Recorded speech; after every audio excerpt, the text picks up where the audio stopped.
I think it's so important that when you start up your own business and when you're picking something to invest in and dive into, that you love it. I think the worst thing you could do is pick up a side hustle solely for the money.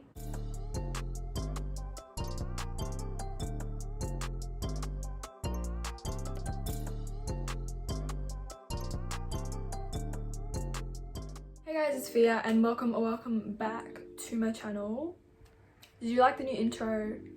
I hope you did, because I love it. Same music and everything, just a little updated. Today I'm going to be talking about how to pick or find a business that you're passionate about. I think it's so important that when you start up your own business and when you're picking something to invest in and dive into, that you don't want to pick one that you won't be able to continue doing. So I'm going to give you some tips and tricks if you're still looking or if you're unsure. So before we jump in, I just wanted to say thank you so much for 400 subscribers. That's lit. Even though I haven't been uploading, you guys have been loving my first video. I believe that one's at 6k views now. To me, that is a lot. So thank you guys for the support.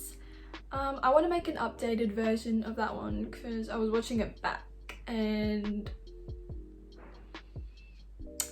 anyways, so the first tip that I have is that you need to get enjoyment out of this topic or subject or whatever niche that you're picking. And I'm speaking from experience because in mid-2019 I tried to start a clothing business.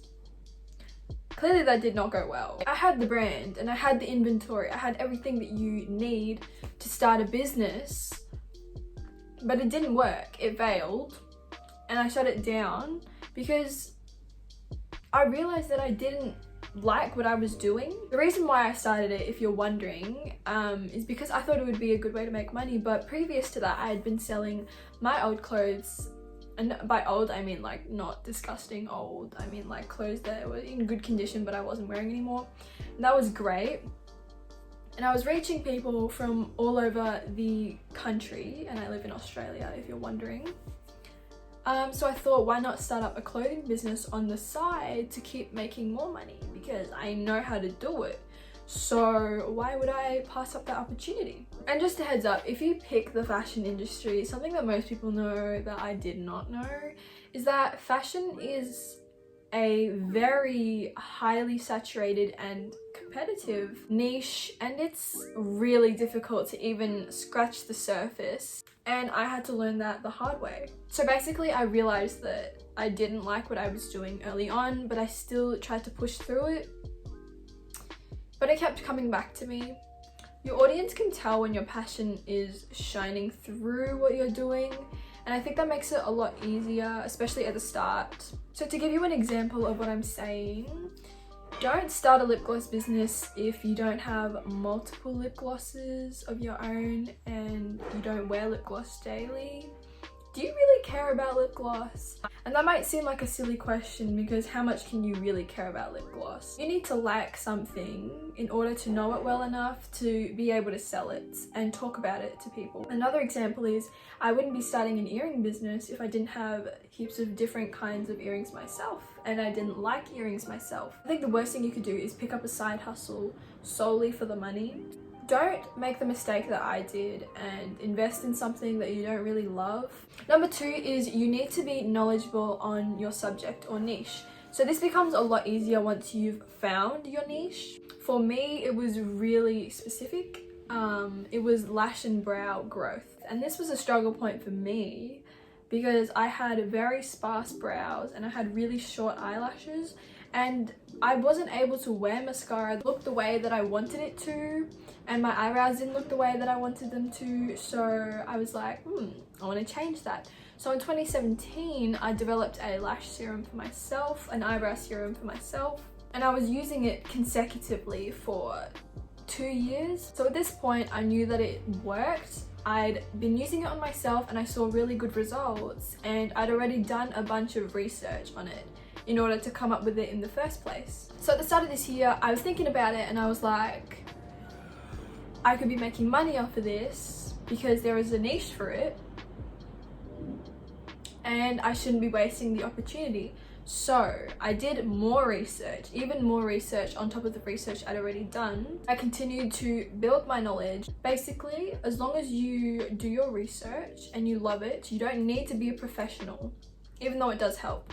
So before you commit to the business, do your research, do some well-rounded research, and make sure that this is what you want.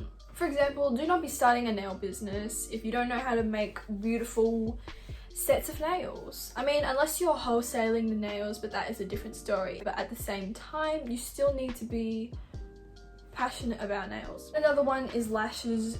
Probably don't start a lash business if you don't know how to apply lashes, if you haven't tried different styles of lashes. I think that is pretty self-explanatory. My third and final point, if you're still struggling to find something that you're passionate about, consider whether or not now is a good time to start a business for you. Now this tip is mainly for my fellow high school students, but this could still apply to you. So you need to ask yourself, where do you see yourself taking this small business? Is it going to be a small, minor flow of cash? Or do you want this to become an international thing? Do you have the resources to start a business? Because it takes an investment to start a business, and I can do a separate video on that if you want. Let me know below. And most importantly, do you have the time and the dedication? Because you're going to need to motivate yourself and manage your own hours. Make sure you question your motives. Are you doing this only because you've seen other people doing it and it looks like it's an easy way to make money? Let me tell you, it's not. Any business owner will tell you that, especially at the beginning, you have to give up a lot of your time and money. But yes, that is my take on how to find a business that you're passionate about. I know that it can be hard, and trust me, I have tried and failed in the past. So just make sure you do your research. If you found this video helpful, please let me know. I would love to hear from you guys. Thank you so much for watching. Don't forget to leave a like and subscribe for more content. Follow me on Instagram at @the Golden Lash Lab, and I will see you next time.